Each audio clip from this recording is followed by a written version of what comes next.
Captain James Walker stood on the bridge of the EDF Defender, his eyes fixed on the main screen. The coffee in his cup had gone cold hours ago.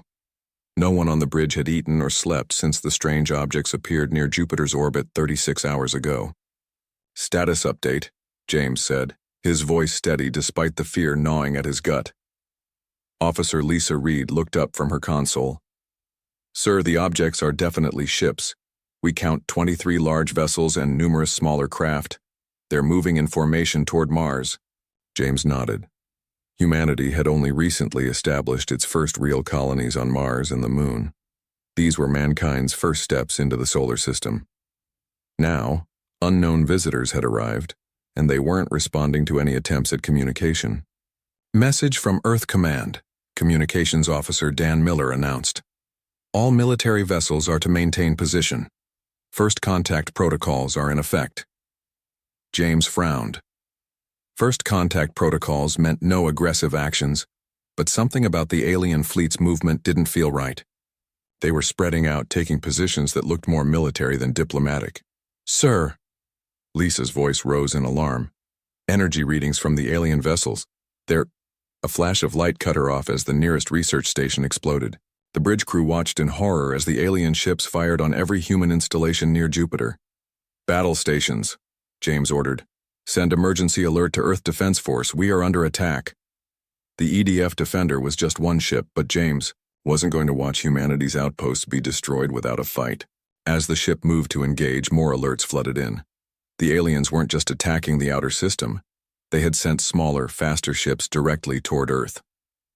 In the United Defense Council chamber beneath Geneva, Admiral Kate Thompson watched the holographic display with growing horror. The alien ships had bypassed Earth's orbital defenses using technology that seemed to bend space itself. Now they were in Earth's atmosphere, targeting military bases and power stations. "Casualties?" she asked, her voice tight. "Conservative estimate is 2 million in the first wave," General Harris answered, his face ashen. "They're hitting population centers now." The doors burst open as President Robert Mason entered with his security team. "Tell me we have a response ready," he demanded. Kate nodded grimly. "We've analyzed their attack pattern. Their weapons are powerful, but their defenses show a weakness when they fire. We've modified our nuclear delivery systems to target these weaknesses." "Then do it," the president ordered. "Save who we can." Kate turned to her command console and entered the authorization codes. Across Earth, hidden missile silos opened. The counterattack had begun. Dr. Tom Reed hadn't signed up for war. He was a physicist working on shield technology at the Luna base. Now he was frantically trying to understand the alien technology from the few sensor readings they had. "Look at this energy pattern," he told his team, pointing at the screen. "Their shields operate on a frequency rotation. There's a millisecond gap when they switch frequencies." His colleague, Dr. Anna Lee, nodded quickly. "If we could time our weapons to hit during that gap." "Exactly," Tom said, already sending the data to Earth Defense. "It's not much, but it might give us a chance." The alien commander, who called himself Vex Prime, was pleased with the initial assault. These humans were primitive, just as their scouts had reported. Their weapons barely scratched the Vex ship's shields, and their communications were in disarray. "Begin landing operations," he ordered. "Secure their resource centers and communication hubs. Any resistance is to be eliminated." His second-in-command looked troubled. "Prime, our scouts reported that these humans are unusually violent with each other. Perhaps we should—" "They are pre-space." Vex Prime dismissed the concern. "Their internal conflicts make them weak and divided. The Galactic Council will thank us for bringing this resource-rich system under control." The alarm sounded before his second-in-command could respond. "Multiple launches detected from the planet's surface." Vex Prime didn't look concerned. "Their primitive missiles can't penetrate our shields. Maintain attack pattern." Admiral Kate watched the missile tracks on her display. The aliens had made a critical mistake. They'd attacked Earth without understanding what humans were capable of. For centuries, humans had fought each other, developing increasingly deadly weapons. Now, facing extinction, all that knowledge was focused on a single enemy. First impact in 10 seconds. her tactical officer announced. The missiles approached the alien ships. As predicted, many were destroyed by the aliens' defensive systems, but Earth had launched hundreds, timed to arrive simultaneously. Some got through. The first explosion bloomed in the atmosphere over North America. An alien ship, hit during its shield's frequency change, erupted in flames and crashed into the ocean. "It worked," someone shouted. Kate leaned forward, her eyes never leaving the display. "Launch the second wave. Target the ships in low orbit first." Captain James Walker's ship was damaged, but still fighting. The EDF Defender had managed to destroy 2 smaller alien vessels using the new targeting data. Now they were moving to support the Earth Defense Forces. "Captain," Lisa called out, "Earth forces are making progress. The aliens are pulling back from low orbit." James allowed himself a small smile. "They didn't expect us to find a weakness so quickly. Sir, we're getting a transmission from Admiral Thompson. All ships are to converge on these coordinates." Dan displayed the target on the main screen. "We're going after their command ship." Vex Prime couldn't believe what was happening. These primitives had somehow identified the shield frequency shifts, something no other species they'd conquered had managed to do so quickly. "We've lost 12 ships, his second reported, fear evident in his voice. "The humans are coordinating their attacks planet-wide. They're targeting our ships during shield transition." "Impossible," Vex Prime hissed. "Increase our attack. Destroy their major cities. Break their will to resist." But it was too late. The humans had found their advantage and were pressing it ruthlessly. A massive barrage of missiles, followed by fighter craft, using the same targeting method, swarmed the Vex flagship. Shields failing? The warning came too late as the bridge exploded around Vex Prime. Within 12 hours of the counterattack beginning, the tide had turned. Earth's combined forces, joined by craft from the Moon and Mars colonies, pressed their advantage.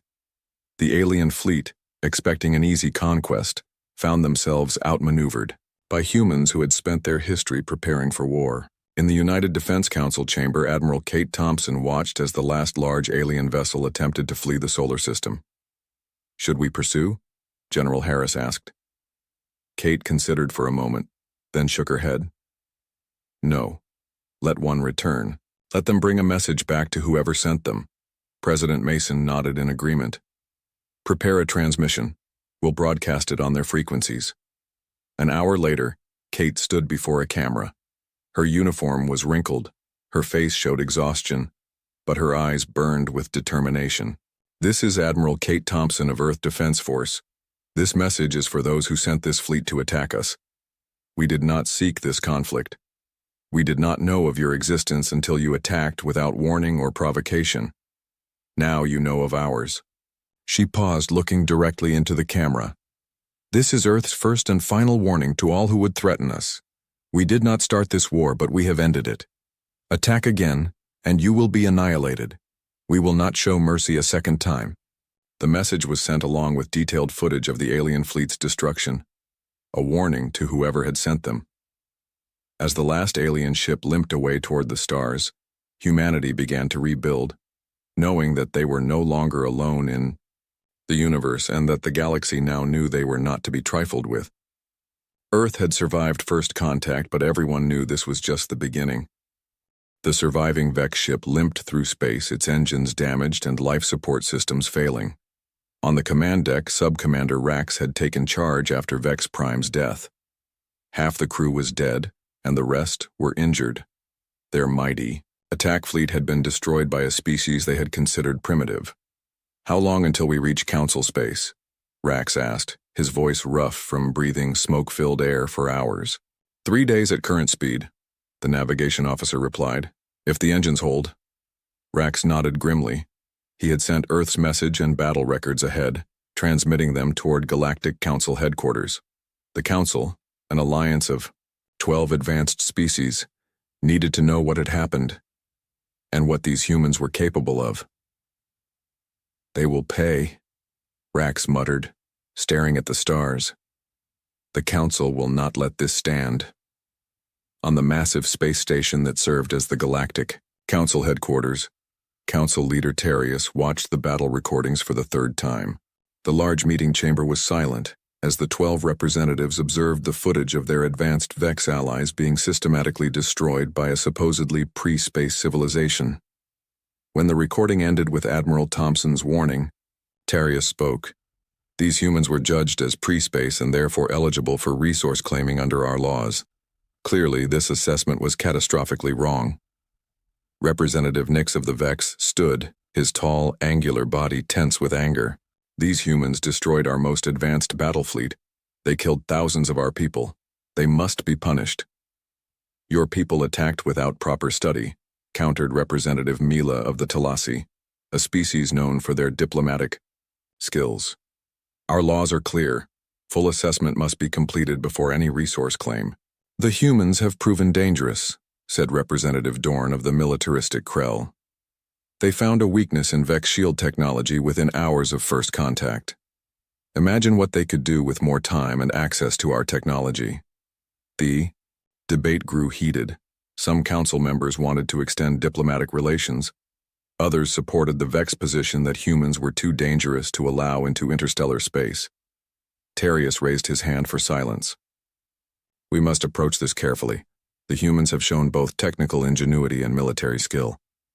They are clearly more advanced than our scouts reported. Then we should welcome them to the galactic community, suggested Mila. After they destroyed a council member's fleet? Nix hissed. That would show weakness. Tarius considered. I propose a compromise. We will send a diplomatic mission to Earth with council observers. We will express regret over the unauthorized Vex aggression and offer membership in the Galactic Council. And if they refuse? Asked Dorn. Tarius's expression hardened. Then we will be prepared. Secretly, we will assemble a war fleet, much larger than the Vex force. If diplomacy fails, we will ensure the humans cannot threaten galactic stability. The Council voted. The measure passed. Unknown to the Council, a human listening post on Pluto had detected the Vex transmission to Council headquarters.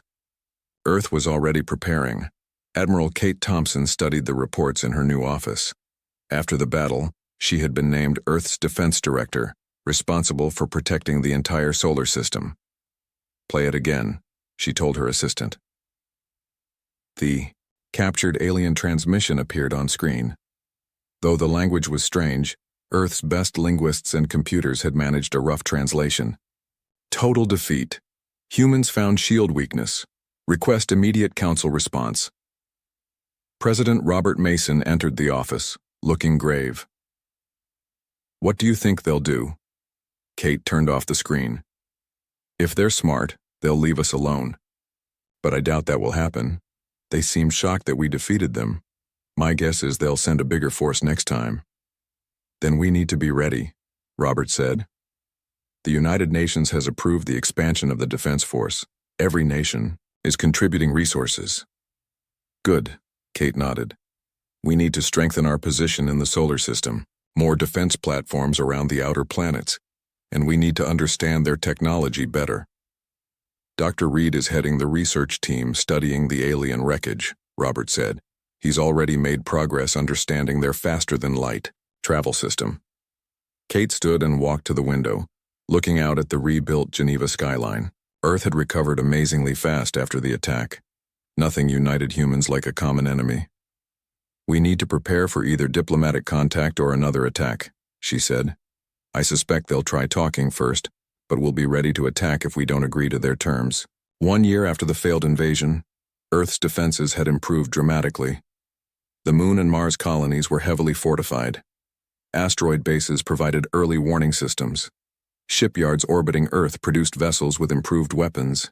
Based on alien technology, Captain James Walker, now commanding the new flagship EDF Avenger, led a patrol near Neptune when his sensors officer spotted something. Sir, we have a contact emerging at the edge of the solar system. It's using the same kind of drive signature as the Vex ships. James tensed. Battle stations, alert Earth defense. But this ship was different, smaller, with less obvious weapons. It broadcast on multiple frequencies. Attention, people of Earth. This is Ambassador Lauren of the Talasi, representing the Galactic Council. We come in peace to establish diplomatic relations. The diplomatic mission arrived at Earth 1 month later, after careful scanning and escort through the solar system. Ambassador Lauren, a tall being with pale blue skin and 4 arms, led a delegation of various alien species into the United Nations headquarters in New York. The Galactic Council extends greetings to humanity, Lauren said through a translator device. We express our sincere regret for the unauthorized Vex aggression against your world.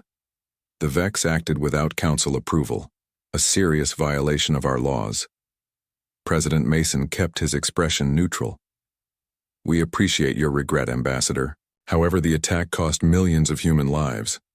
Lauren bowed slightly. We understand your anger. The Council offers reparations and, more importantly, knowledge exchange. We would like to invite Earth to join the Galactic Council as a developing member. Knowledge exchange? Admiral Thompson asked from her seat beside the President. Yes. Lauren smiled. Faster than light travel, medical technology, energy production, we have much to offer. The human delegation looked at each other. It was a tempting offer. We will consider your proposal, President Mason said finally. In the meantime, you are welcome to stay as our guests. Later, in a secure meeting room, Admiral Thompson voiced her concerns. I don't trust them.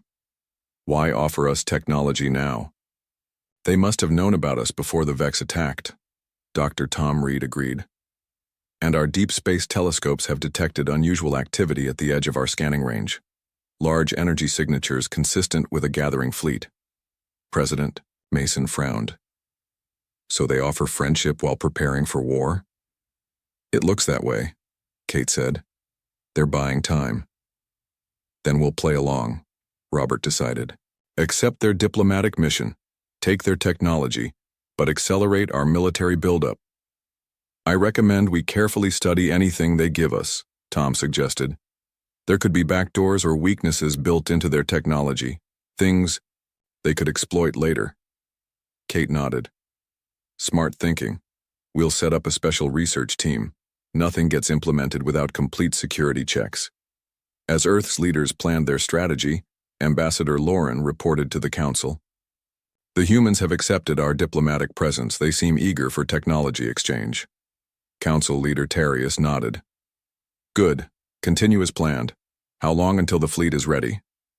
6 more months, Representative Dorn reported. It will be the largest battle force ever assembled. The humans will never know what hit them, Nick said with satisfaction. But on Earth, humans were preparing for the worst while hoping for peace. The warning had been given. If the aliens attacked again, Earth would be ready. 6 months into the diplomatic mission, Ambassador Lauren toured the new Earth Defense Headquarters in Geneva. The sleek building had been constructed on the site of the old facility, which had been damaged during the Vex attack. President Robert Mason walked beside her, pointing out features with practiced ease. And this is our main command center, Robert said as they entered a large room filled with screens and busy personnel. Lauren looked impressed. Your reconstruction has been remarkably fast. The Vex attack caused significant damage, yet you've rebuilt even better than before. Humans are good at recovering from disasters, Robert replied with a slight smile.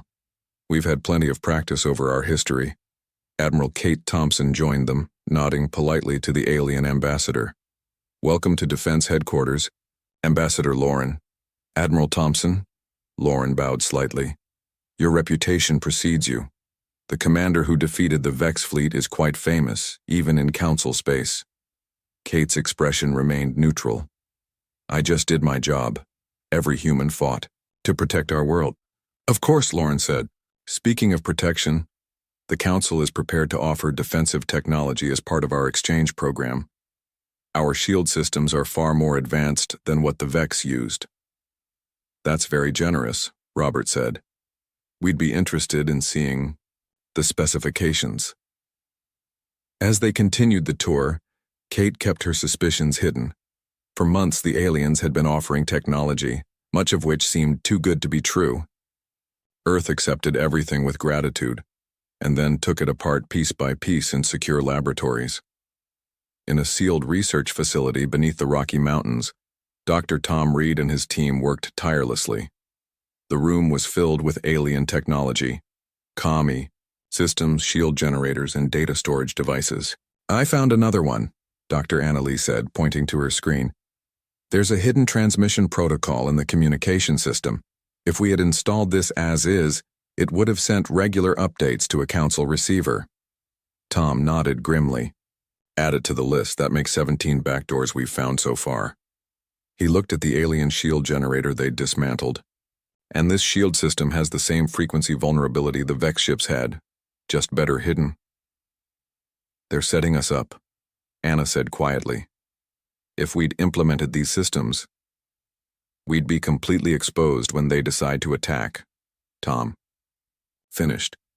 "The good news is we're learning a lot about how their tech works.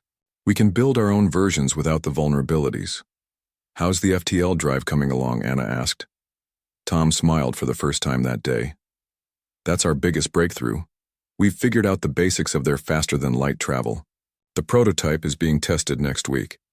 If it works, we'll finally be able to build ships that can travel between stars." "Just in time," Anna replied, glancing at the monitor showing deep space telescope feeds. The activity at the edge of the solar system had increased in recent months. Something big was gathering out there. Ambassador Lauren sat alone in her quarters, at the diplomatic compound, recording her private report to the council. "The humans continue to be cooperative. They've accepted most of our technology offerings and appear to be implementing them into their defense systems. Their gratitude seems genuine, though Admiral Thompson remains cautious." She paused, considering her next words carefully. "However, I must express concern about their rate of technological adaptation. They're advancing much faster than projected. In just 6 months, they've made leaps that should take years. It's as if they already understand the underlying principles and are merely filling in gaps in their knowledge." Another pause. "I recommend accelerating our timetable. If the humans continue at this pace, the technological advantage of our fleet may be reduced." She ended the recording and encrypted it for transmission. As a diplomat, she had no desire for another war, but her duty to the council came first. She didn't know that human intelligence agents were monitoring her transmissions, despite the encryption. In a secure meeting room, Earth's leadership gathered to discuss the latest developments. Military commanders, scientists, and political leaders sat around a large table with Admiral Thompson standing at the front. "Our deep space monitoring stations have detected increased activity," Kate reported. "The alien fleet is nearly assembled. Based on energy signatures, we estimate over 2,000 ships." Murmurs spread through the room. President Mason looked grim. "Timeline? At their current pace of preparation, they could attack within 3 months," Kate answered. Dr. Tom Reed spoke next. "We've completed analysis of all shared alien technology. Every piece contains hidden weaknesses or monitoring systems. Had we implemented them as provided, our entire defense network would be compromised." "Have the aliens realized we're onto them?" asked General Harris. "We don't believe so," Kate said. "We've created convincing decoys that appear to be operational, versions of their technology. Ambassador Lauren and her team have been shown these systems during their tours." "What about our own preparations?" Robert asked. Tom displayed a hologram of a sleek spacecraft. "This is the EDF Pathfinder, our first FTL-capable vessel. It successfully completed its maiden voyage last week, traveling to the Alpha Centauri system and back in just under 2 days." The room erupted in applause. This was a major milestone. Humanity was now truly a spacefaring species. "We've begun production of 20 more ships with the same drive system," Tom continued. "Additionally, we've developed our own shield technology based on what we learned from the alien tech, but without the vulnerabilities." "And our special project?" Kate asked. Tom smiled. "Project Sunspot is operational. All defense platforms have been retrofitted with the new weapon system." Robert nodded with satisfaction. "Then we're as ready as we can be.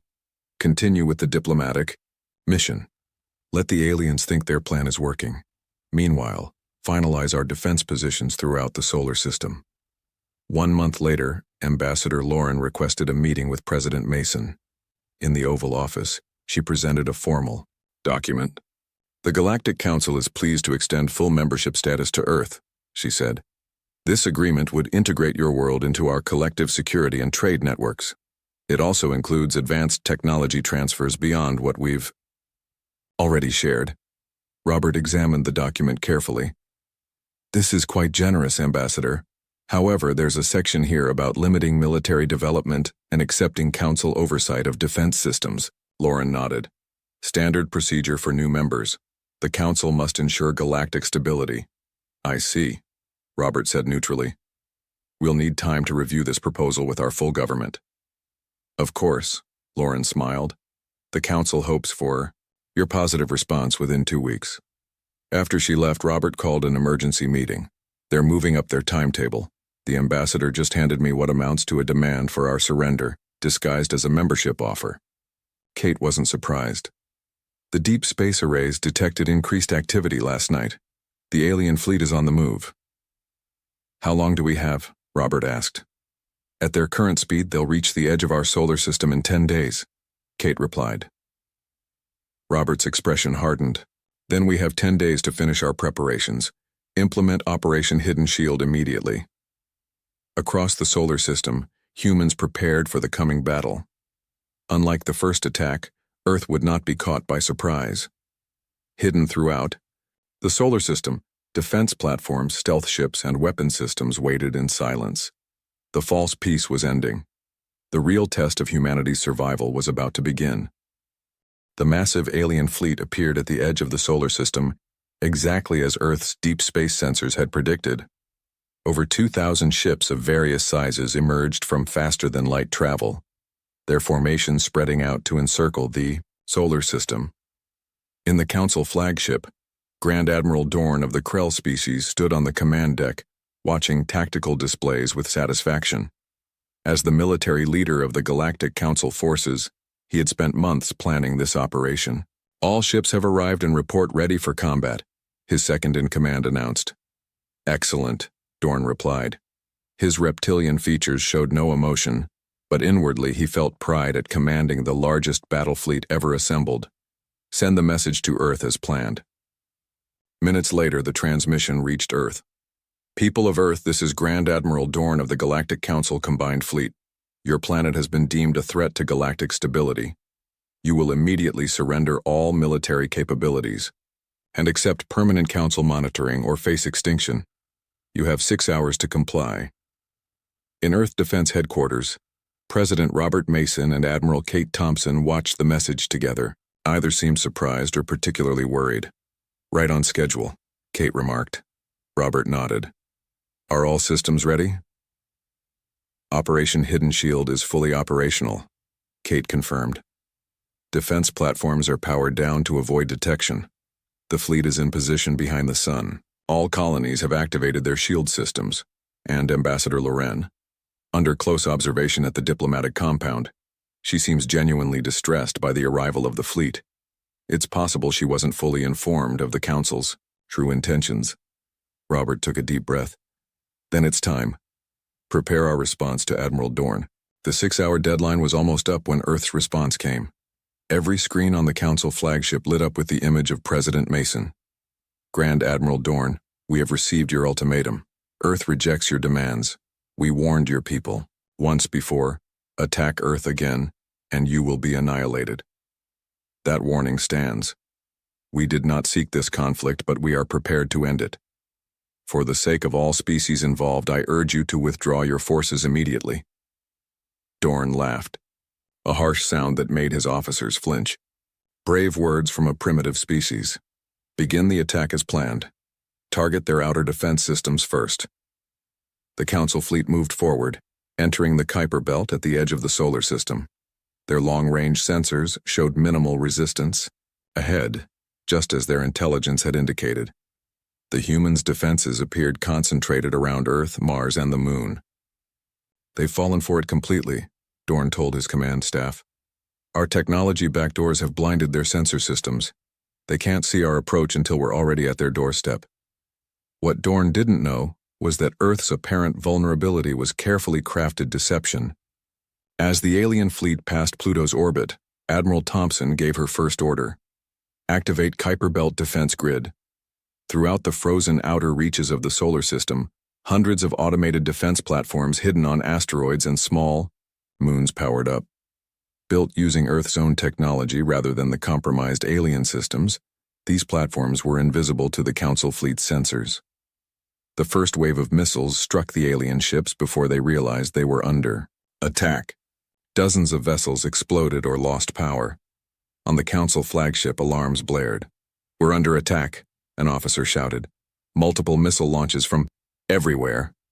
Dorn recovered quickly from his surprise. "Return fire. Destroy those platforms." B. Council ships fired back, destroying many of the defense platforms, but more damage had been done than Dorn realized. Nearly 100 of his ships were already disabled or destroyed.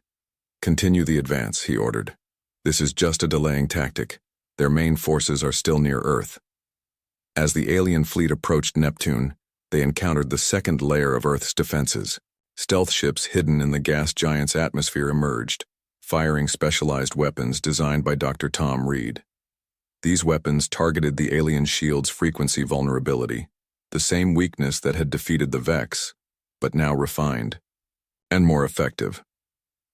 Council ships began falling in greater numbers. Dorn watched in growing concern as his fleet took unexpected losses. "How did they know we were coming?" his second-in-command asked. "Our plan was perfect." "They've been playing us," Dorn realized. "The technology we shared, they must have found the back doors." Despite the setbacks, the Council fleet pushed forward. They still outnumbered Earth's forces. By the time they reached Mars orbit, they had lost nearly 30% of their ships, but remained a formidable threat. "Prepare for the final approach to Earth," Dorn commanded. "All remaining ships, maximum firepower. We will overwhelm their defenses through sheer force." In Earth Defense Headquarters, Admiral Thompson watched the tactical display with intense focus. The alien fleet had taken significant damage, but was still dangerously powerful. "They're approaching Mars orbit," her tactical officer reported. "Moving into formation for the final assault." Kate nodded. "It's time. Signal the Sun Fleet." Across the room, President Mason watched as the display updated, showing new ship signatures appearing from behind the sun. This was Earth's masterstroke. Hundreds of ships hidden on the far side of the sun, shielded from alien detection. "Sun Fleet reports ready," the communications officer announced. "Captain Walker awaits your command." "Tell him to execute attack. Pattern Omega," Kate ordered, "and activate Project Sunspot." On the bridge of the EDF Avenger, Captain James Walker received the order and turned to his crew. "This is it, people. Remember your training. For Earth." The Sun Fleet moved with surprising speed, using gravity assists to slingshot around the sun and attack the alien fleet from behind. At the same time, Earth's orbital defenses powered up, revealing far more firepower than the aliens had expected. Grand Admiral Dorn stared in disbelief as his tactical display showed hundreds of Earth ships appearing behind his fleet. "Impossible," he growled. "Where did they get so many vessels?" "Admiral," his sensor officer called out in panic. "Energy spike from Earth. They're launching some kind of new weapon." From orbital platforms around Earth, powerful beams of concentrated solar energy, Project Sunspot, fired simultaneously. These weapons used the aliens' own shield technology against them, creating an implosion effect when the shields failed. Entire alien ships collapsed in on themselves. "We're trapped between their fleets," Dorn's second-in-command reported, fear evident in his voice. "Request new orders." Dorn saw his carefully planned attack falling apart. The humans had been prepared at every turn, countering tactics that should have guaranteed victory. "All ships, break formation," he ordered. "Retreat to minimum safe distance." For FTL jump. But the damage to many of his ship's engines made escape impossible. Earth forces closed in from all sides. The battle lasted 3 days. By the end, over 80% of the Council fleet was destroyed. The remainder, with damaged FTL drives, could not retreat and were forced to surrender. Grand Admiral Dorn, his flagship crippled and drifting, received the transmission from Earth. President Mason's face appeared on his screen, expression stern, but not triumphant. "Grand Admiral, your forces are defeated. Your remaining ships are surrounded. We offer one chance for surrender. Dorn, proud warrior though he was, recognized defeat. What are your terms? Unconditional surrender of all remaining vessels. Your crews will be treated according to our laws of war. After Dorn agreed, President Mason delivered Earth's message, broadcast, across all known galactic communication channels. To the Galactic Council and all spacefaring civilizations, we warned you once. There will not be a third warning. Attack Earth again, and the species responsible will cease to exist. We did not seek war among the stars, but we will defend ourselves by any means necessary. As the message spread across the galaxy, the balance of power began to shift. Earth was no longer just another world, it was a force to be reckoned with. The Council headquarters was in chaos. Emergency meetings had been called as news of the fleet's defeat spread throughout galactic space. In the main chamber, the representatives of the 12 species argued loudly about what to do next. "This is unprecedented," shouted Representative Nix of the Vex. "No species has ever defeated a full Council fleet. The humans not only defeated us, they captured our ships and crews," added Representative Jor of the Meson. "They now possess our most advanced technology." Council leader Tarius called for order. His normally composed demeanor showed signs of strain. "We must face facts. The operation against Earth has failed catastrophically. Grand Admiral Dorn is a prisoner, along with thousands of our personnel." "What of Ambassador Lauren?" asked Mila of the Talasi, concerned for her fellow diplomat. "She remains on Earth," Tarius replied. "The humans have not harmed the diplomatic mission, though they are restricting their movements." Nix slammed his fist on the table. "We must build another fleet, a larger one. The humans cannot be allowed to defy the Council." Before anyone could respond, an aide rushed into the chamber. "Leaders, we have reports of attacks on Council outposts in 3 different systems." The chamber fell silent. "What kind of attacks?" Tarius asked quietly. "Military strikes, precise and targeted. The attackers destroyed defense systems and weapons facilities, then withdrew. Witnesses describe ships matching human designs but moving faster than should be possible." Tarius closed his eyes briefly. "It has begun. The humans are not waiting for us to attack again. They've taken the war to us."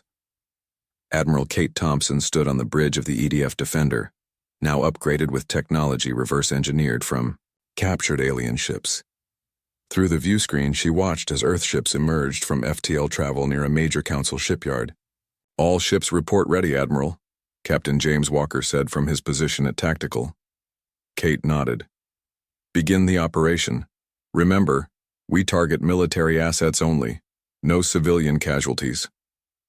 The Earth fleet moved with precision, launching targeted strikes against the shipyard's defense systems, weapons platforms, and construction bays. The Council forces were caught by surprise, unable to mount an effective defense against the swift, coordinated attack. Within hours, the shipyard was disabled, its capacity to build warships destroyed. The Earth fleet disappeared back into FTL before significant reinforcements could arrive. This was the 3rd such operation in 2 weeks. Earth had studied the maps from captured Council databases and identified key military installations throughout Council space. Each strike weakened the Council's ability to wage war. "Set course for the rendezvous point," Kate ordered. "Prepare for the next target." On Earth, President Robert Mason met with the newly formed Interstellar Strategy Council. Representatives from all Earth nations sat around a large table, along with military leaders and scientists. "The first phase of Operation Defensive Reach has been completed successfully," Robert announced. Admiral Thompson reports that 12 major Council military installations have been neutralized. Their ability to launch another attack against Earth has been severely reduced. "What about the captured aliens?" asked one of the Council members. "They are being treated according to international law," Robert replied. "Dr. Reed has begun discussions with those willing to cooperate, particularly scientists and engineers. We're learning a great deal about Council technology and structure." "And Ambassador Lauren?" "She has requested a meeting. I believe she may be ready to discuss terms." The meeting was interrupted by an urgent message. "Mr. President, we're detecting multiple rebellions in Council space. Several subject worlds have declared independence and are fighting against Council forces. Robert wasn't entirely surprised. It seems our actions have inspired others. The Council's control was already fragile in many systems. This changes the strategic picture, General Harris noted. With internal rebellions to deal with, the Council will be even less able to threaten Earth. Robert nodded thoughtfully. It's time for the next phase. Prepare for my meeting with Ambassador Loren. The Vex homeworld was in panic as Earth ships appeared in orbit. Unlike previous strikes, this wasn't a hit-and-run attack. The entire Earth fleet, now nearly 500 vessels, surrounded the planet. In the Vex High Command Center, military leaders watched in horror as their orbital defenses were systematically disabled. We cannot fight them, the Supreme Commander admitted. Our weapons are ineffective against their shields. A communication request came through on all channels. Admiral Kate Thompson's face appeared on the main screen. People of Vex, your forces attacked Earth without provocation. The Galactic Council, at your urging, attempted to finish what you started. Both attacks failed. Now you face the consequences. The Vex leaders waited for the announcement of their destruction. Instead, Kate continued, Earth does not desire the extinction of your species. We offer terms. Surrender all military assets. Accept restricted technological development under Earth supervision. Withdraw from all conquered worlds in your territory. Meet these conditions, and your planet will be spared. It was not a negotiation. It was an ultimatum. The Supreme Commander looked at his colleagues, then back at the screen. We accept your terms. One by one, Council races faced similar choices as Earth forces appeared at their homeworlds. One by one, they surrendered. 2 years after the defeat of the Council fleet, the galaxy had changed dramatically. The 1,000-year-old Galactic Council was dissolved, its power broken by Earth's targeted campaign and internal rebellions. In its place, Earth proposed the Interstellar Cooperative, a new organization based on principles of sovereignty and mutual defense. Species that had been subjugated by the Council found in humans not conquerors, but liberators. On the 5th anniversary of the first Vex attack, representatives from 27 species gathered on Earth to sign the Cooperative Charter.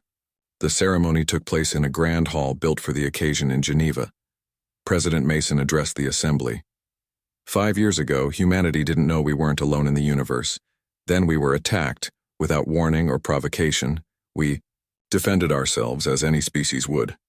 He paused, looking at the gathered representatives. But what makes humans different is not just our ability to fight. It's our ability to forge peace after war.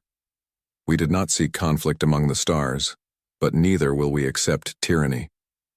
The galaxy has learned that Earth cannot be conquered.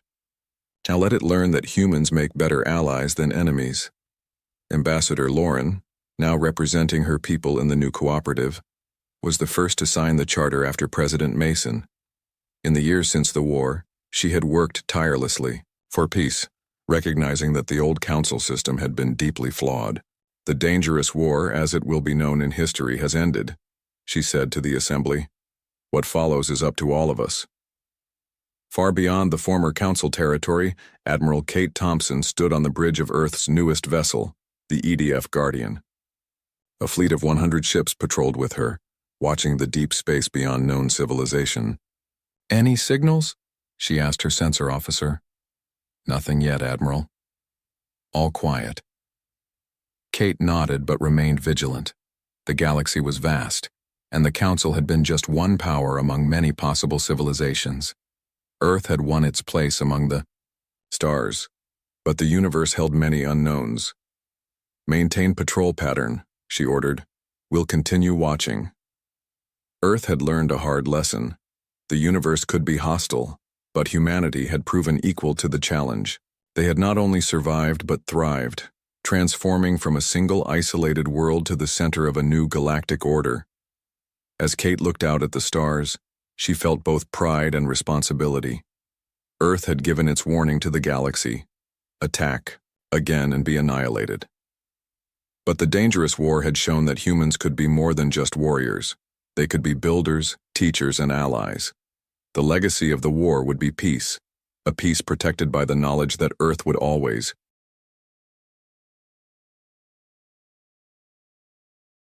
The old ship floated silently in space, its battle-scarred hull reflecting the distant starlight. The U.S. dreadnought wasn't pretty to look at, not like the shiny new ships of the Galactic Defense Fleet, but Captain James Walker didn't care about looks. He stood on the bridge, his weathered hands resting on the old metal railing as he watched his crew work at their stations. The ship might be 75 years old, but every creak and groan told him a story.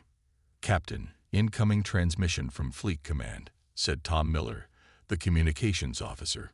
His console was one of the few modern additions to the bridge, a compromise Walker had been forced to accept.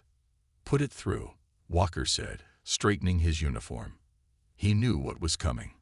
It was always the same thing these days. Admiral White's hologram appeared in the center of the bridge. Even through the blue glow of the projection, Walker could see the frustration on his old friend's face. "Jim, the council is pushing again. They want the dreadnought decommissioned. They say maintaining an outdated vessel is a waste of resources." Walker shook his head.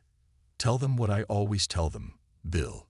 This ship has survived 3 wars, 2 alien invasions, and more battles than their entire modern fleet combined. She's not outdated. She's proven. Times change, Jim. The new ships have AI targeting systems, quantum shields, neural interfaces. Your crew still uses manual targeting and mechanical controls. And that's exactly why we're still alive," Walker said, walking through the hologram to look out the main viewport. "When the spiral-arm rebels used their virus weapons 6 years ago, what happened to those AI targeting systems? When the Cloud Raiders deploy their quantum scramblers, what good were those neural interfaces? But the dreadnought? We kept fighting. Because you can't hack a mechanical trigger, Bill. You can't scramble a human brain that knows its ship inside and out." The Admiral sighed. "I understand, Jim. But I can't keep fighting them on this. The best I can do is give you a quiet post. There's a mining colony in the Outer Rim that needs protection." "A retirement post," Walker said bitterly. "You're putting us out to pasture." "I'm keeping you in service," White countered. "Take it, Jim. Please, before they force my hand." Walker looked around his bridge. He saw Mike Roberts at navigation, his fingers dancing across actual physical controls that gave real feedback. Lisa Cooper at weapons, who could calculate firing solutions in her head because she understood the physics, not just the computers. Robert Thompson, the chief engineer who knew every pipe, every wire, every bolt of the dreadnought's massive engines. "Fine," Walker said finally. "Send us the coordinates. But Bill, when something goes wrong with all their fancy new technology, and it will, don't forget we're out there." The hologram nodded and disappeared. Walker turned to his crew, who had all pretended not to listen to the conversation. "Well, you heard that. We're being sent to guard rocks and miners.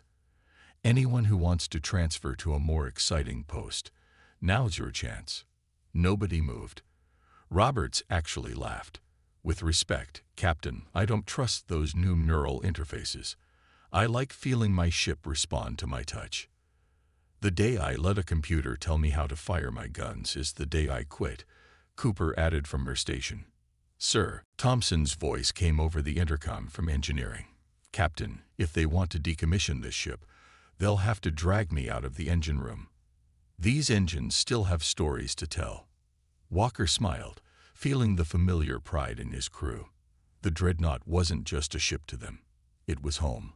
A home they had all fought to protect and maintain despite the constant pressure to scrap her for parts. Over the next few days, the dreadnought made its way to the Outer Rim.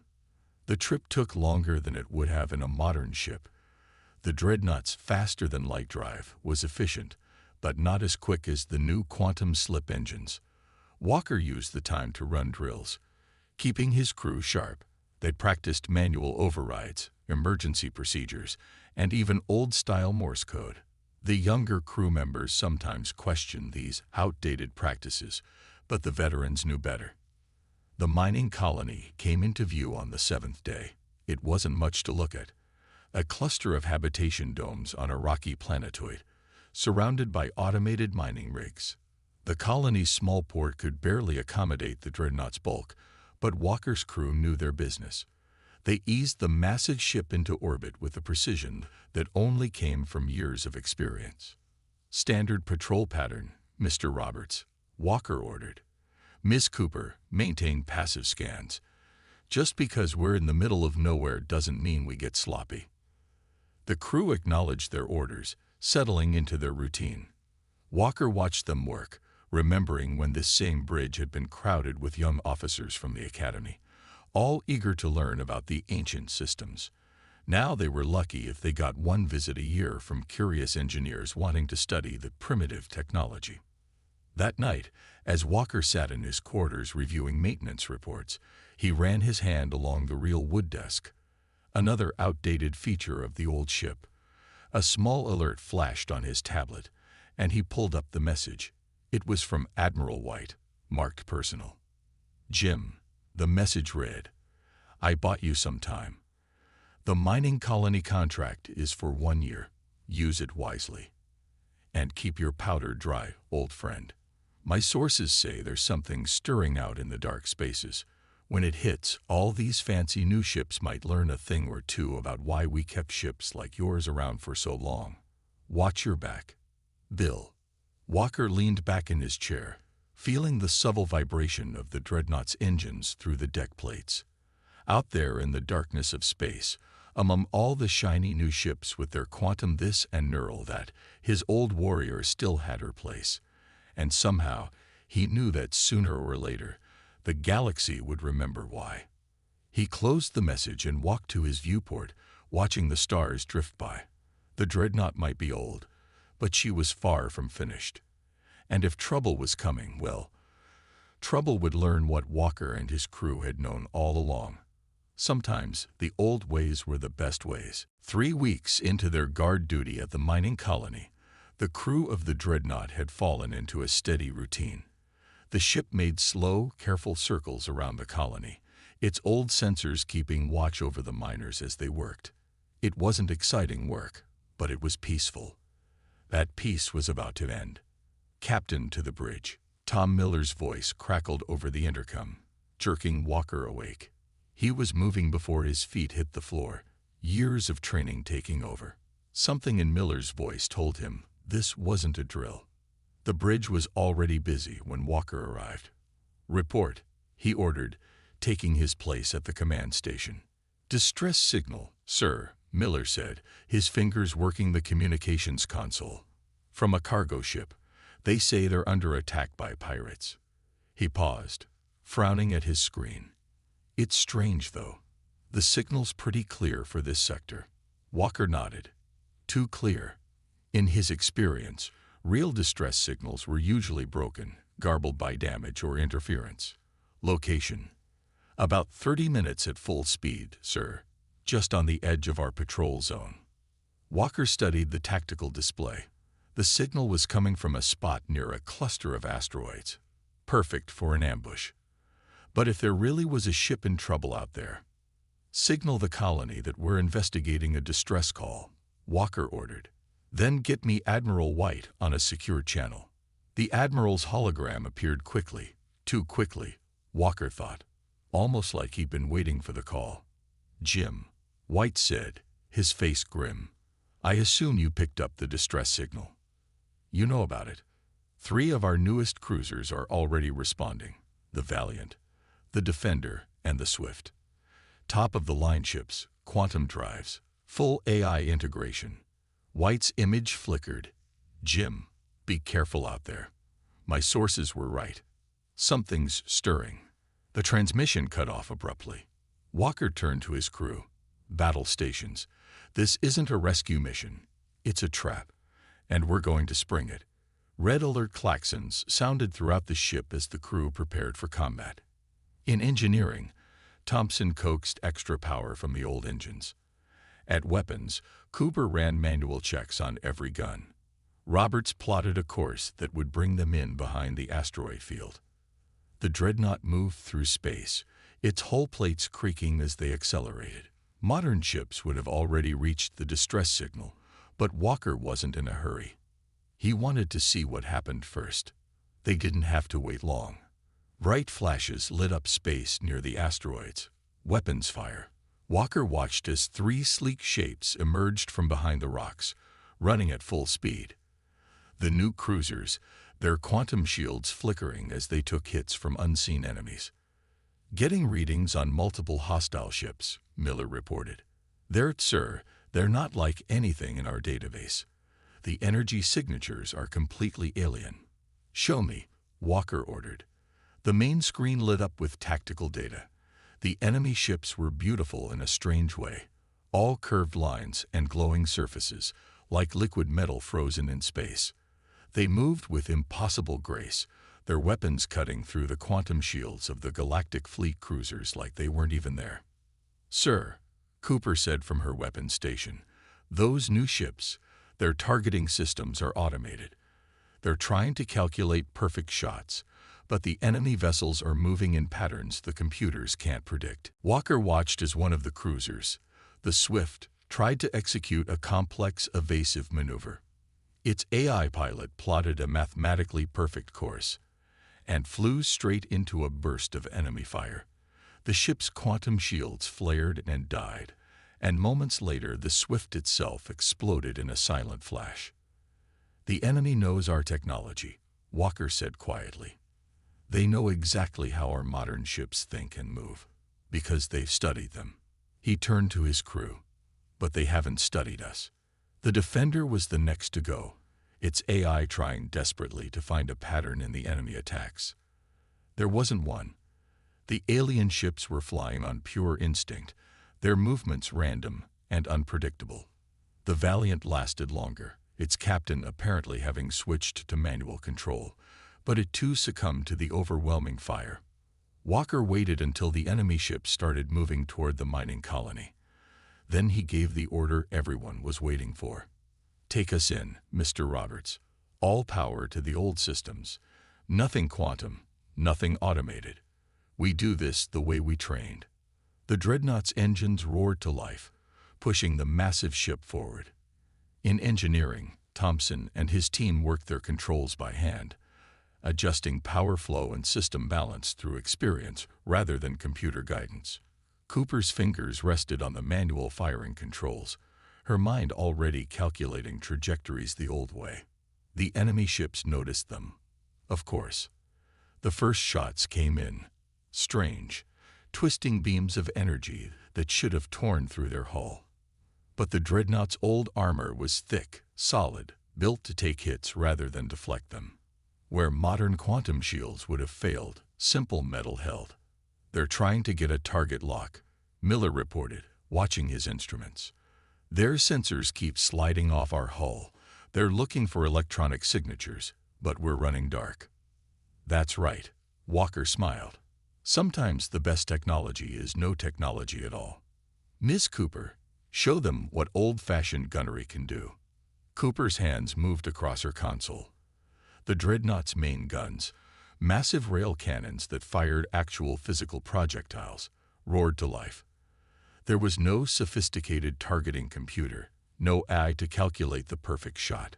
Just human skill and years of practice. The first volley caught the enemy completely by surprise. They had expected energy weapons, things their advanced shields could deflect. Instead, they were hit by solid metal traveling at incredible speeds.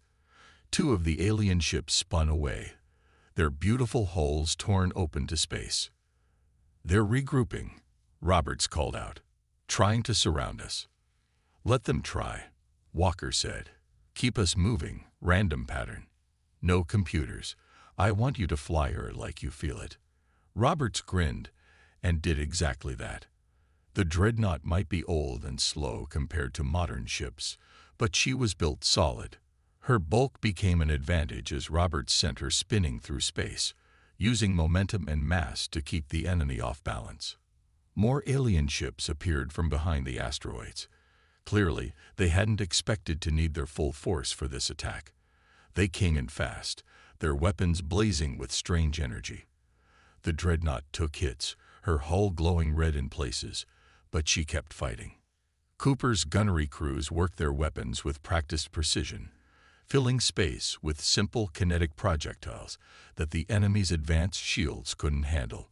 Thompson kept the power flowing, his engineering team working in perfect sync, knowing exactly how much stress each system could take. When the last alien ship finally retreated, trailing atmosphere and debris, the dreadnought's hull was scorched and pitted, but she was still fighting fit. Walker looked around his bridge at his tired but proud crew. "Send a message to Fleet Command," he ordered Miller. Tell them the old girl still has some fight left in her. And we're going to need it." He paused, watching the alien ship disappear into the darkness of space. "Because I have a feeling they'll be back. And next time, they'll bring their real fleet." The dreadnought limped back to the mining colony, its ancient hull bearing fresh scars from the battle. In engineering, Thompson worked with his team to repair what they could, but everyone knew they needed supplies. More importantly, they needed information. Walker stood on his bridge, watching the repair drones crawl across the external hull cameras. The enemy ships had been like nothing he'd ever seen before, and he'd seen plenty in his years of service. His thoughts were interrupted by Miller's voice. "Captain, incoming transmission from Fleet Command. Priority 1. This time, when Admiral White's hologram appeared, he wasn't alone. A tall figure in the dark blue uniform of Galactic Intelligence stood beside him.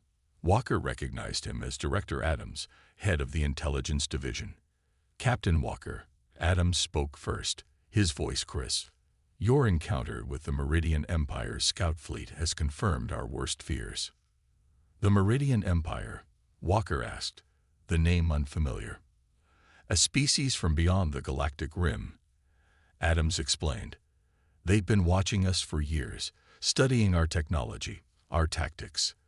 Those ships you fought, they were testing our defenses, analyzing our responses. And you, Captain, just threw them completely off balance." Walker understood. "Because we didn't fight the way they expected." "Exactly." White cut in. "Every simulation they've run, every battle plan they've made, is based on our current technology. AI systems, quantum shields, neural interfaces. But the dreadnought," he smiled. "You can't simulate what you don't understand." "We're sending you everything we have on the Meridians," Adams said. "But more importantly, we're sending you supplies and reinforcements. You're no longer just guarding a mining colony, Captain. You're our best hope of stopping what's coming." The transmission ended, and moments later, data began flowing into the ship's computers. Walker gathered his senior staff in the briefing room to review what they'd learned. The Meridian Empire was vast, powerful, and methodical. They conquered through perfect preparation, studying their enemies until they knew exactly how to defeat them. "Look at this," Thompson said, pointing to a technical analysis. "Their whole battle strategy is based on predicting enemy movements. Their computers analyze patterns in our ship designs, our tactical doctrines, even the way our crews are trained. They build their attacks around that knowledge." "But they can't predict what they don't understand," Cooper added, catching on. "Our manual targeting, our mechanical systems. We're analog fighters in a digital war," Roberts finished. "And that makes us dangerous." Walker nodded. "That's why we're going to strip out every modern upgrade they forced on us. Thompson, I want the dreadnought running on her original systems only. Everything else goes dark." Over the next few days, the crew worked tirelessly. Modern targeting computers were disconnected. Quantum communication arrays were powered down. Even the holographic displays were replaced with old-style screens. The dreadnought was going back to basics. Supply ships arrived, bringing ammunition for the rail guns and spare parts for the old systems. They also brought news. Long-range sensors had detected a massive Meridian fleet moving toward their sector. The enemy had decided to deal with the troublesome old ship personally. Walker had his crew run constant drills, practicing everything without computer assistance. Cooper's gunners worked with manual sights and physical triggers. Roberts and his navigation team plotted courses using actual charts and calculations. In engineering, Thompson stripped systems down to their most basic components, eliminating anything that could be hacked or predicted. "They'll try to jam our communications first," Walker told his crew during a briefing. "When that fails, they'll attempt to hack our systems. When that fails, they'll try to predict our movements. And when all of that fails," he smiled grimly, "they'll have to fight us the old-fashioned way. And that's when we'll have them." The waiting was the hardest part. The crew knew the Meridians were coming, but not exactly when. They kept the mining colony on high alert, ready to evacuate at a moment's notice.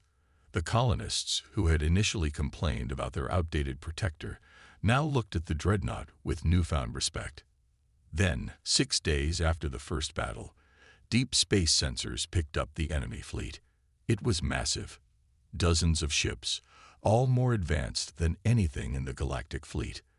They moved with that same liquid grace as the scout ships, their hulls gleaming with strange energy. "They're trying to scan us," Miller reported from his station. "But without our modern systems online, they're getting confused readings. To their sensors, we barely look like a ship at all." "Good," Walker said. "Let them wonder. All hands to battle stations. Thompson, give us everything the old engines have. Roberts, plot us a course through the asteroid field, the densest part.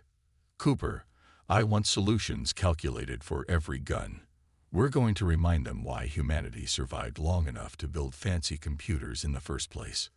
The dreadnought's engines roared to life, pushing the massive ship forward. On the bridge, screens showed the Meridian fleet spreading out, trying to surround them. Their formations were perfect, their movements synchronized by advanced computers. They looked unstoppable. But Walker saw something else. In their perfect precision, in their calculated movements, he saw their weakness. They fought like machines, fought like computers. Every move was based on probability and pattern recognition. But humans could be unpredictable. Humans could act on instinct, could make choices that defied logical analysis. "All hands," Walker's voice echoed through the ship's old speakers. "Remember your training. Remember every drill, every practice session. But most importantly, remember this. They expect us to fight like machines. So let's show them how humans really fight." The dreadnought plunged into the asteroid field, its old hull creaking under the strain. The Meridian ships followed, their perfect formation breaking up as they were forced to navigate the chaos of tumbling rocks and debris. This was where the human touch proved its worth. Roberts didn't try to plot perfect courses through the field. He felt his way through, using instinct and experience where computers would have tried to calculate every possibility. Cooper's gunners worked their weapons with practiced skill, firing not where the enemy ships were, but where instinct told them they would be. The rail guns spoke again and again, sending simple metal slugs through space at incredible speeds. The Meridian's advanced shields, designed to stop energy weapons, struggled to deal with these primitive projectiles. This was the kind of battle humans had fought for centuries before computers came along. It was messy, chaotic, and completely unpredictable. And in that chaos, the dreadnought's crew found their advantage. They didn't need computers to tell them how to fight. They just needed courage, skill, and the determination to prove that sometimes the old ways were the best ways. As the battle began in earnest, Walker gripped his command rail and smiled.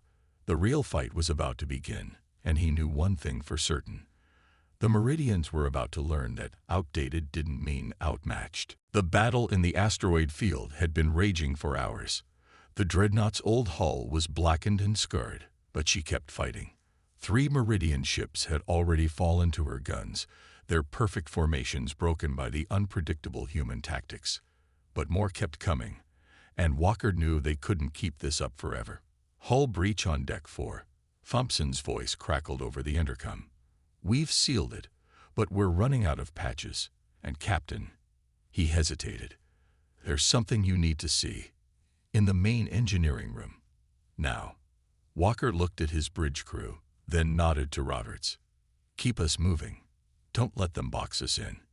He made his way through the shaking ship to engineering, holding onto the walls as another hit rocked the vessel. The main engineering room was a maze of pipes, cables, and old machinery. Thompson was waiting by a sealed door Walker had never noticed before, hidden behind a panel of ordinary-looking gauges. The chief engineer's hands were covered in grease, and his face was deadly serious.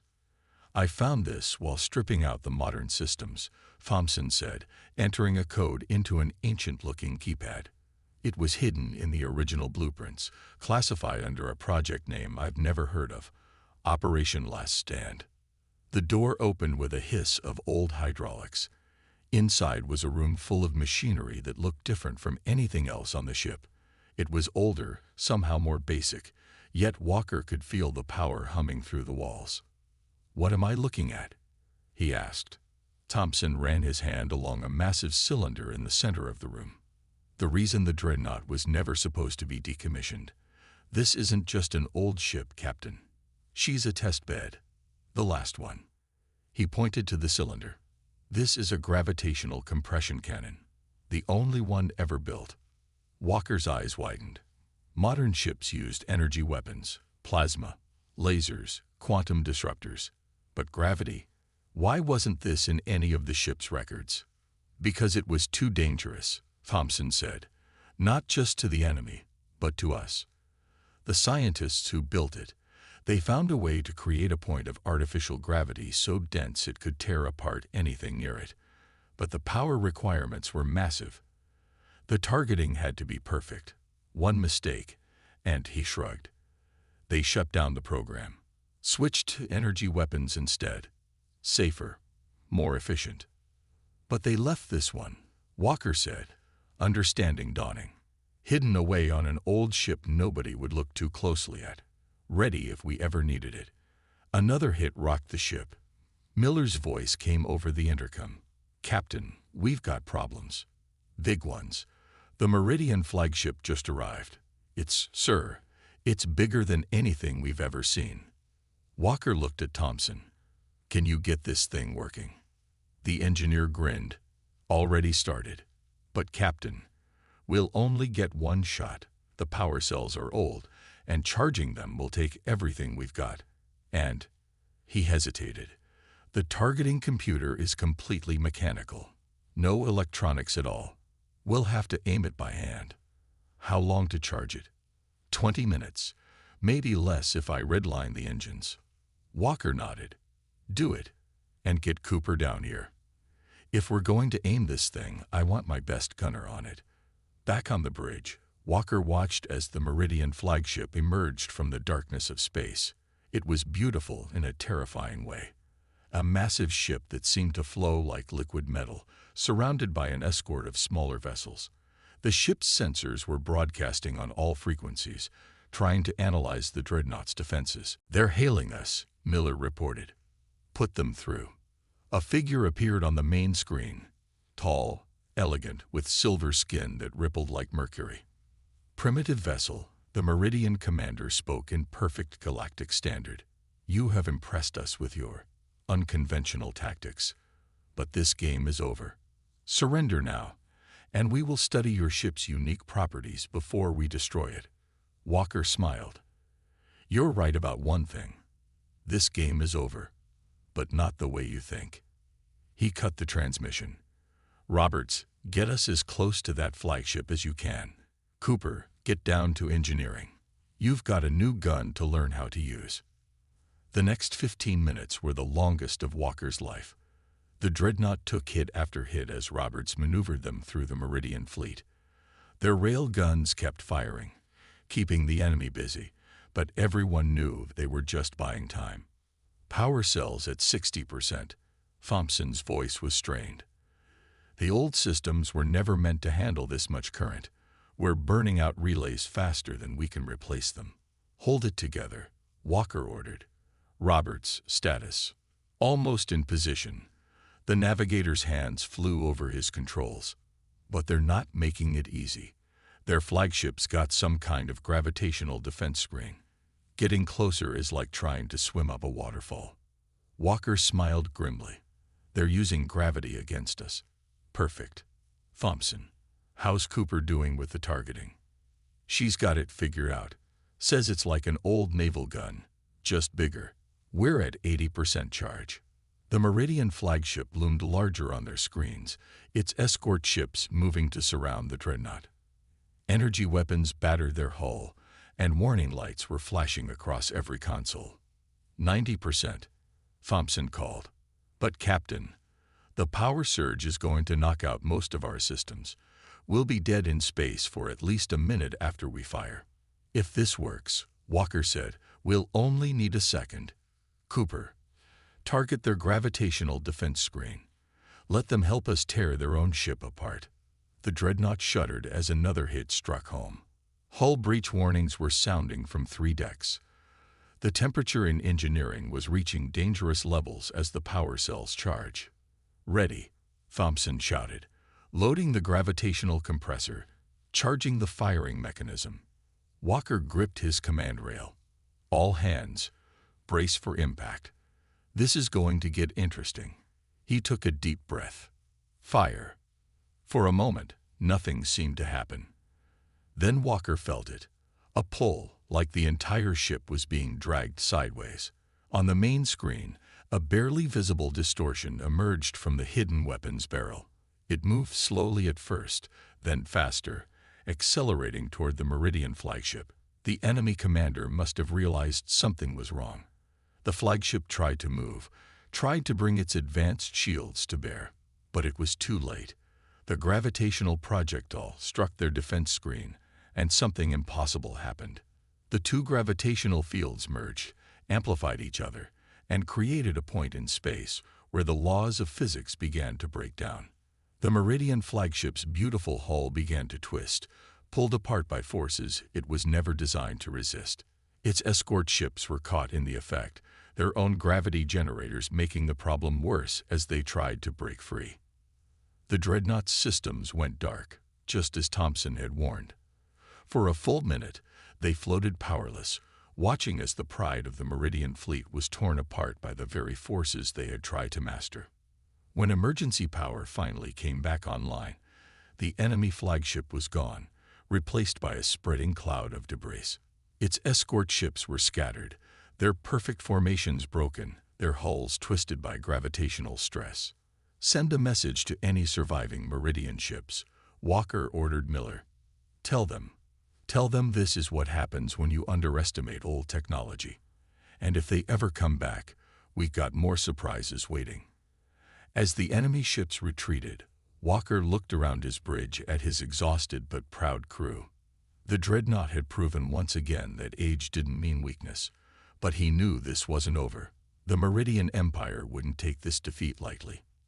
They would be back, and next time, they would bring their entire fleet. 2 days after destroying the Meridian flagship, the dreadnought's crew worked tirelessly to repair their ship.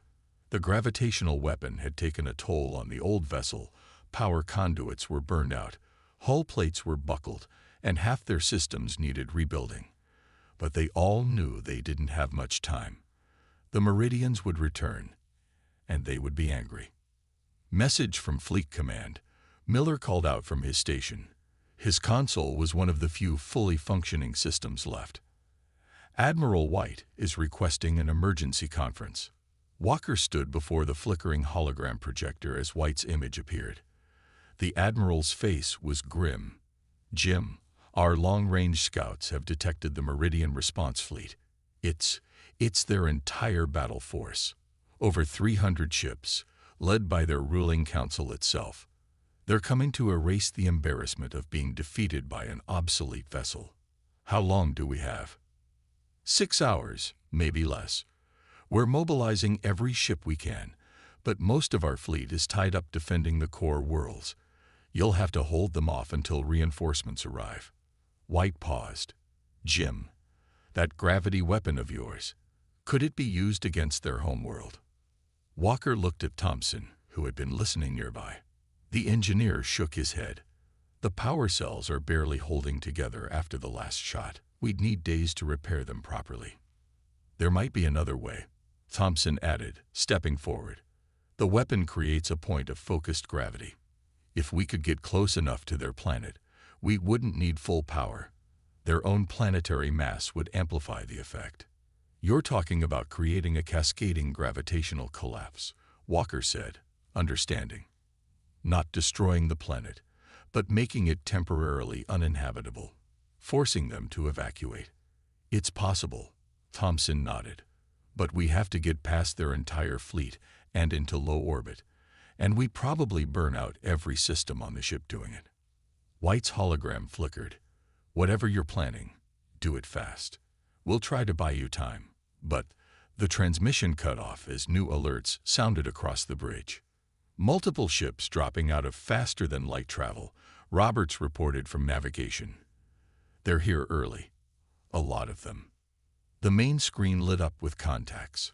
Hundreds of Meridian ships, filling space with their liquid metal hulls and advanced technology. At their center was a vessel that dwarfed even their previous flagship. Its hull pulsed with strange energies, and its very presence seemed to distort the space around it. They're broadcasting, Miller said. To everyone, not just us. The message played across every screen and speaker in the sector. The Meridian Ruling Council, their silver faces cold with anger, spoke as one. Primitive species of the galaxy, witness your final defeat. The obsolete vessel that dared to challenge us will be destroyed, along with any who stand with it. Resistance is... Walker cut the transmission. I'm getting tired of being called obsolete. Miller, send a message to the mining colony. Tell them to evacuate immediately. Roberts, plot us a course through that fleet. Thompson, give us everything you can from the engines. Cooper, warm up our surprise. The Dreadnought's engines roared to life, pushing the old ship forward. The Meridian fleet moved to surround them. Their formations perfect, their tactics flawless.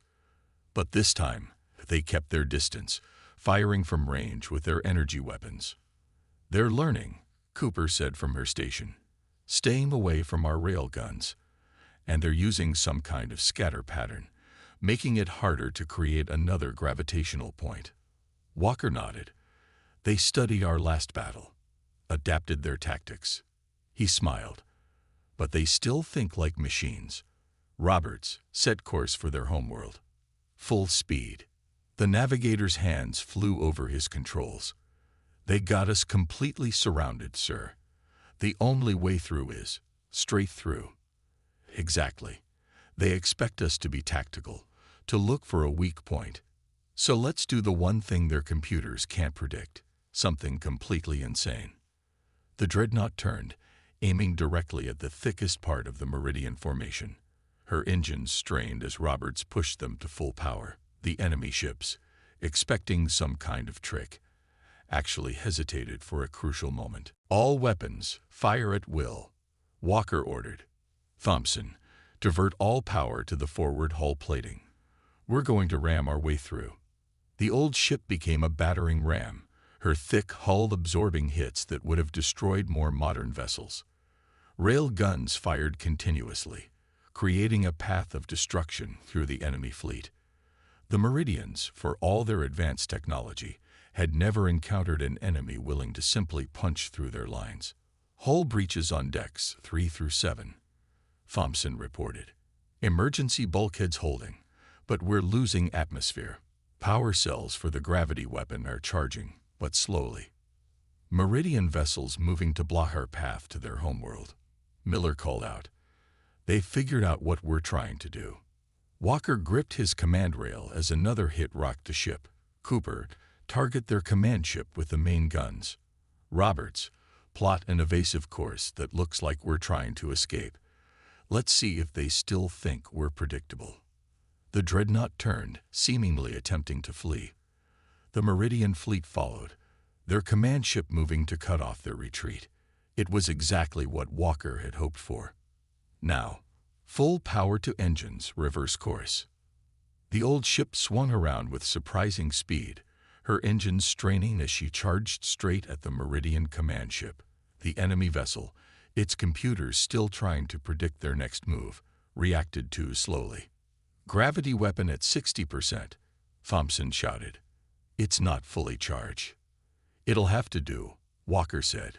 "Cooper, fire when ready. Roberts, get us into the atmosphere as soon as they're hit. We'll only have one chance at this." The dreadnought's hidden weapon fired, its gravitational projectile striking the massive command ship. But this time, instead of destroying it, the weakened blast created something else, a gravitational corridor, pulled open wider by the planet's own mass. "Their ship's caught in the effect," Cooper reported. "It's being pulled down into the atmosphere." "Follow it in," Walker ordered. "Use their ship as a shield."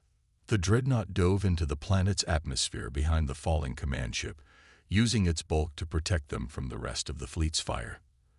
The Meridian vessel's own gravity generators, trying to fight the effect, only made things worse. "Weapon charging for final shot." Thompson's voice was strained. "But sir, the power feedback. It's going to destroy the ship this time." Walker looked around his bridge, at the crew that had become his family. "Evacuation pods ready. As soon as we fire, everyone gets out. The old girl's given us enough. We won't ask her for more." The dreadnought broke through the clouds, its hull glowing red from atmospheric entry. Below them, the silver spires of the Meridian capital stretched toward the sky. The command ship, still caught in the gravitational effect, crashed into the surface with devastating force. "Now, Cooper, fire." The gravity weapon fired one last time, its power cells burning out completely. The blast struck the planet's surface, combining with its natural gravity to create a cascading wave of gravitational distortion. The effect spread rapidly, turning the ground itself unstable. "All hands, abandon ship," Walker ordered. "Get to the pods." The crew ran for the evacuation pods as the dreadnought systems failed one by one. Walker stayed at his post until the last pod launched, then made his way to his own escape vessel. As he launched away from his dying ship, he watched through the pod's window as the dreadnought, her hull finally breaking apart, fell into the gravity wave she had created. The effect spread across the planet's surface, making it impossible for anything to remain. The Meridian fleet, realizing their homeworld was becoming uninhabitable, began evacuating their own people. Their perfect formation broke as ships rushed to save as many as they could. Hours later, as galactic fleet reinforcements finally arrived, they found the Meridian fleet retreating, carrying their surviving population into deep space. The planet below was intact but completely uninhabitable, its surface twisted by gravitational forces that would take years to stabilize. Walker and his crew were picked up by Admiral White's personal ship. As they watched the Meridians retreat, White turned to Walker with a smile. "Well, Jim, I think we can safely say the dreadnought wasn't obsolete after all." Walker looked at his crew, tired, injured, but alive and proud. "No, sir, she wasn't. She was just waiting for the right moment to show everyone that sometimes the old ways